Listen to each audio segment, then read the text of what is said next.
wanted to take ranking against the big two of alcohol and tobacco. But who is cashing in on this huge marketing and promotional effort, and who is paying for it? A legal trade of BC marijuana is between $3 and $6 billion a year. If you're selling it or its products, seeds, most likely you're harvesting it as a cash crop, lying, holding your actions, and living like a criminal and tax evader, or a ghost living off the lives of others.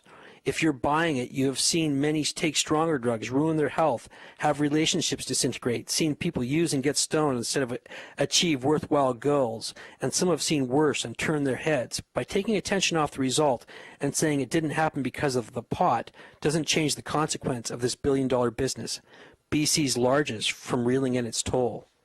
A similar, sinister view can be found on this Scientology-sponsored video that contains footage from the Seattle Hemp Fest.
Do you use drugs in any way? No, never. No drugs.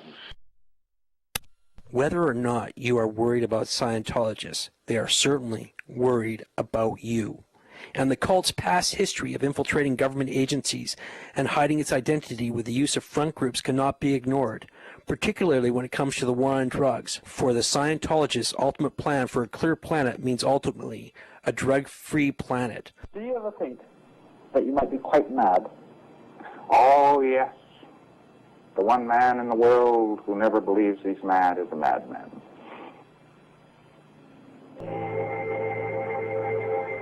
Hubbard spent most of the last 10 years in hiding in America. Only a few close aides knew where he was.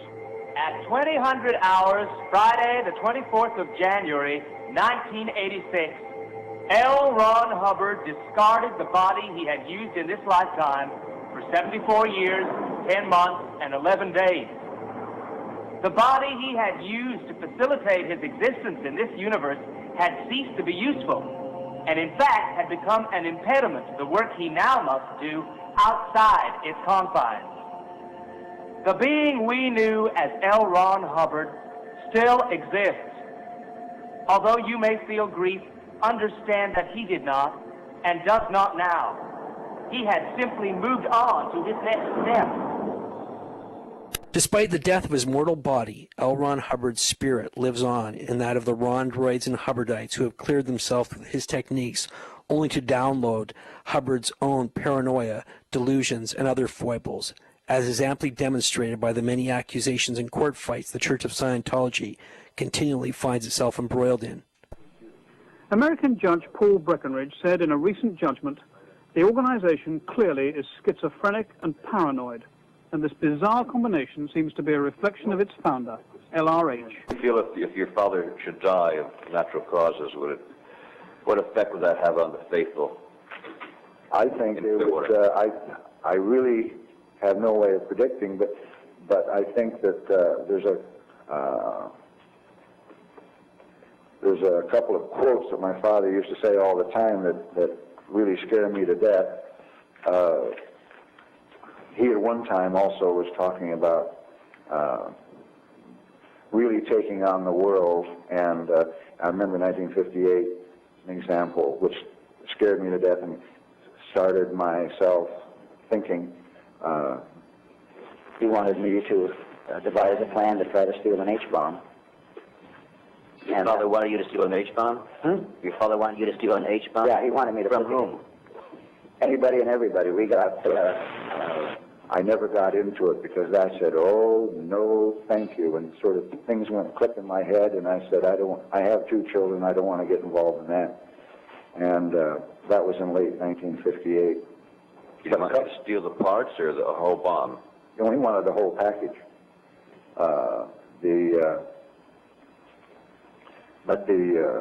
As an example, one of the things he said to me was that, he said to me many, many times, he says, "Don't call it murder, call it suicide." Buried deep in these New Mexico hills, in steel-lined tunnels, said to be able to survive a nuclear blast, is what Scientology considers the future of mankind.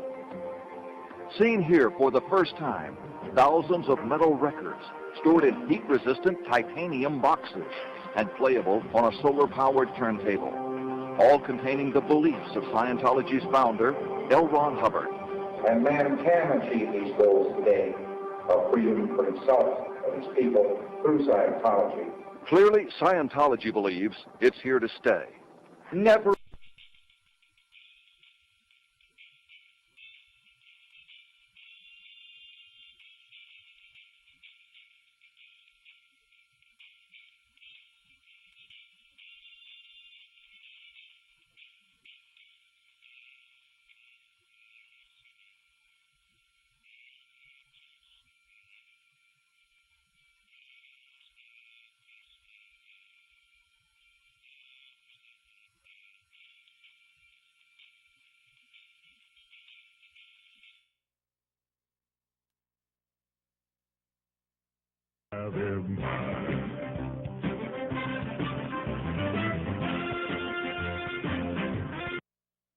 I understand that Charles Manson was very involved in Scientology, and that part of his philosophy came, his Satanistic views came from Scientology, and that was the basis of his whole philosophy, and I want to get the comment on that. I think that he was, but I don't know about the all-inclusive basis for all of Manson's activities, but I do know he was involved. You know he was involved. You know, some of the people that were in and around him at the time have walked and talked, which seems to happen a great deal, even more recently over the last couple of years, but there was some involvement with Scientology.